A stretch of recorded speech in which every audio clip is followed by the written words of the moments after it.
Toutes les noix ne se valent pas. Dans cette vidéo, je les ai classées selon leurs bienfaits pour la santé, des superstars à celles qu'il vaut mieux laisser sur l'étagère. Plus une noix est bien placée dans la liste, plus elle est bénéfique pour la santé. Plus elle est en bas, plus elle présente d'inconvénients potentiels. Nous allons les analyser sous tous les angles, ce qu'elles ont de génial et ce qui l'est moins. Restez jusqu'à la fin, vous y trouverez de nombreuses informations pratiques à ne pas manquer. Plongeons dans le sujet. Et n'oubliez pas de vous abonner et d'activer la cloche pour ne rien rater des prochaines vidéos. Commençons par les amandes. Ces petites gourmandises sont les premières de la classe des fruits à coque en ce qui concerne la vitamine E. Et la vitamine E n'est pas qu'un mot à la mode, elle aide à protéger vos cellules, à garder une belle peau et à améliorer votre vision. Les amandes contiennent également du magnésium, qui aide à équilibrer le taux de sucre dans le sang et à garder votre cœur en bonne santé. Mais même les meilleurs élèves ont des défauts. Les amandes contiennent des oxalates, des composés qui peuvent nuire à vos reins si vous en consommez trop, ce qui peut entraîner des calculs rénaux. De plus, elles sont un peu lourdes à l'estomac si vous en mangez beaucoup. Néanmoins, tout bien considéré, les amandes méritent une place dans le haut du classement. Elles font partie des fruits à coque les plus sains qui existent. Ensuite, nous avons les noix de cajou. Les noix de cajou apportent de bonnes choses, comme du fer, du zinc et du magnésium, qui renforcent l'immunité et la solidité des os. Mais il y a un hic. Les noix de cajou ont quelques inconvénients. Désolé, fan de noix de cajou, mais ce n'est pas la noix la plus saine qui soit. Ils sont relativement riches en graisses saturées. Et bien que ce ne soit pas la fin du monde, c'est quelque chose dont il faut être conscient. Ce qui est plus inquiétant, c'est qu'ils sont chargés de lectine, des protéines qui peuvent favoriser l'inflammation dans l'organisme. Bien sûr, les haricots contiennent aussi des lectines, mais nous les faisons généralement tremper et cuire, ce qui réduit considérablement leur teneur. Les noix de cajou, pas vraiment. Les lectines restent présentes et peuvent perturber vos articulations ou même contribuer à une inflammation chronique. En résumé, les noix de cajou sont bonnes en petite quantité, mais il ne faut surtout pas en faire un repas. Bon, passons maintenant aux cacahuètes. Oui, je sais ce que vous pensez. Les cacahuètes ne sont même pas de vraies noix, ce sont des légumineuses. Vous avez tout à fait raison, mais soyons honnêtes, la plupart des gens les considèrent toujours comme des noix. Elles ont donc mérité leur place sur cette liste. Les cacahuètes ont de bons côtés. Elles sont riches en protéines et en vitamine B et contiennent une bonne quantité de micronutriments. Mais les inconvénients, ils sont assez sérieux. Tout d'abord, les allergies aux cacahuètes peuvent être dangereuses. Même une petite quantité peut provoquer une réaction potentiellement mortelle chez certaines personnes. Heureusement, cela ne concerne qu'un petit groupe. La plupart des gens peuvent manger des cacahuètes sans problème. Le deuxième problème est le profil en acides gras. Les cacahuètes sont riches en acides gras oméga 6 et une trop grande quantité de ces derniers peut déséquilibrer votre organisme. Idéalement, nous devrions consommer plus d'oméga 3 et moins d'oméga 6 car les acides gras oméga 6 favorisent l'inflammation.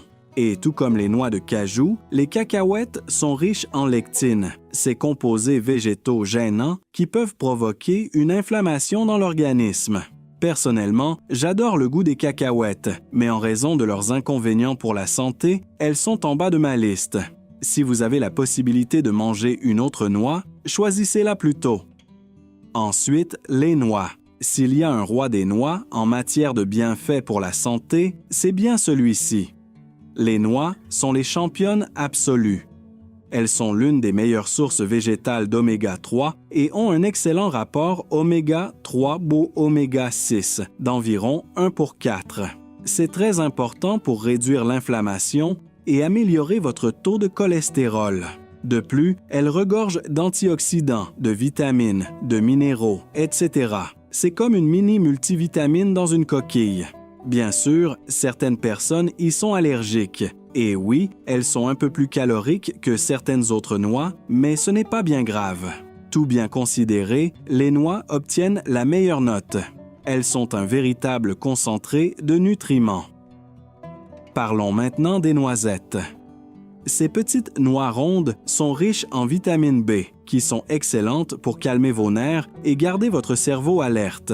Elles aident également à combattre l'inflammation et à soutenir vos vaisseaux sanguins. Et tout comme les amandes, les noisettes apportent une bonne dose de vitamine E. Un avantage supplémentaire, elles sont un peu plus faciles à digérer que les autres noix. Et comme les noix, en général, peuvent être lourdes, c'est un avantage non négligeable. Cela dit, elles ne sont pas aussi impressionnantes sur le plan nutritionnel que les noix. Ainsi, si les noisettes sont sans aucun doute bonnes pour la santé, elles ne figurent pas en tête de liste. Néanmoins, elles constituent un choix judicieux, savoureuses, saines et à intégrer dans votre alimentation. Ensuite, sur la liste, les pistaches. C'est certainement l'une des noix les plus intrigantes qui existent. Pour commencer, c'est l'une des rares noix qui contiennent de la lutéine, excellente pour protéger votre vue. De plus, par rapport aux autres noix, elles sont relativement moins caloriques, même si, soyons honnêtes, les noix sont de toute façon riches en calories. Les pistaches sont bonnes pour vos vaisseaux sanguins et certaines recherches suggèrent même que les manger le soir pourrait augmenter les niveaux de mélatonine et vous aider à mieux dormir. Ça a l'air génial jusqu'à présent, non? Eh bien, voilà le hic. Elles sont presque toujours vendues salées, et ce sel. Il annule à peu près tous les bienfaits pour la santé. Cette couleur vert vif peut encore sembler saine, mais le sodium dit le contraire. Les pistaches non salées existent. Il suffit de les trouver. Elles coûtent parfois un peu plus cher, mais si vous en trouvez, n'hésitez pas. Dans cette optique, les pistaches méritent une note maximale. Elles sont excellentes, tant qu'elles ne sont pas noyées dans le sel. Passons maintenant à la noix du Brésil. Celle-ci est un peu un joker. Le bon côté des choses, c'est qu'elle est l'une des meilleures sources de sélénium, un oligo-élément dont votre corps a vraiment besoin. Le sélénium soutient votre thyroïde, agit comme un puissant antioxydant et aide à protéger les cellules contre les dommages. Mais voilà le problème, il en faut peu pour faire beaucoup de bien, et je veux dire très peu. 2 noix du Brésil suffisent à vous apporter votre dose quotidienne. Mangez-en une poignée et vous dépasserez soudainement la limite recommandée, ce qui peut être dangereux. Alors, quel est le verdict? Les noix du Brésil sont à consommer de temps en temps. 2, c'est parfait. 5, peut-être pas. Considérez-les comme un complément, pas comme un en-cas. Parlons maintenant des châtaignes. Elles sont un peu les excentriques de la famille des noix. Le bon côté des choses, c'est qu'elles sont moins caloriques que la plupart des autres noix, ce qui est idéal si vous surveillez votre consommation.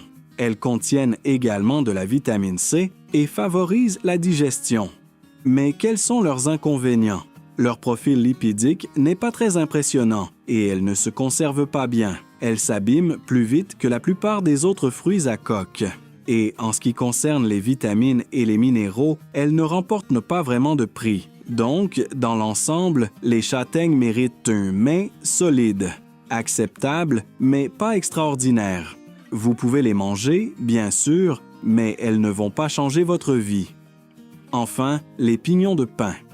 Ces petits gars sont riches en antioxydants et regorgent de magnésium, ce qui est excellent pour vos muscles et vos nerfs.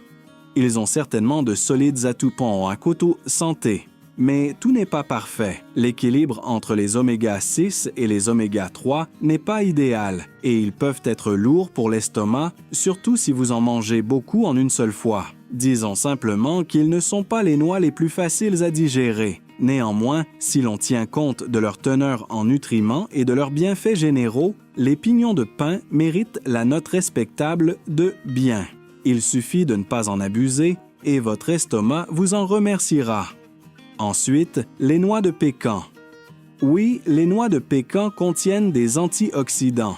Et comme toutes les noix, elles sont une bonne source de fibres. Petite anecdote amusante.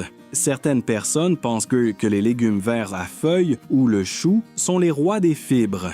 Et bien sûr, ils en contiennent. Mais les noix en contiennent généralement beaucoup plus. Donc si vous recherchez des fibres, ne négligez pas les noix. Les noix de pécan sont également riches en minéraux comme le manganèse et le cuivre, qui qui sont excellents pour le métabolisme et la santé en général. Mais il y a un revers à la médaille. Elles sont très riches en matières grasses. Environ 72 grammes pour 100 grammes. Cela en fait l'une des noix les plus caloriques que vous puissiez manger. Ainsi, bien que les noix de pécan soient savoureuses et nutritives, leur teneur élevée en matières grasses vous incitera à surveiller vos portions. Dans l'ensemble, elles obtiennent une note moyenne. Bonne, mais pas extraordinaire. Parlons de la noix de coco ou plus précisément de sa pulpe. Personne ne ronge une noix de coco entière, n'est-ce pas? La pulpe de noix de coco a ses avantages. Elle contient de l'acide laurique qui renforce le système immunitaire. Et comme beaucoup de fruits à coque, elle apporte également une bonne dose de fibres. Mais maintenant, passons aux inconvénients. La noix de coco est surchargée en graisses saturées. Et contrairement à la plupart des fruits à coque, elle est très pauvre en protéines.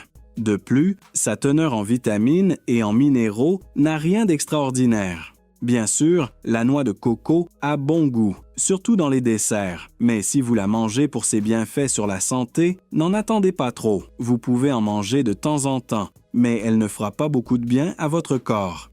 Passons maintenant aux noix de macadamia. Elles sont réputées pour être raffinées et, oui, aussi assez chères. Mais valent-elles leur prix? Eh bien, elles ont des caractéristiques remarquables. Les noix de macadamia regorgent de graisses monoinsaturées, excellentes pour la santé cardiaque.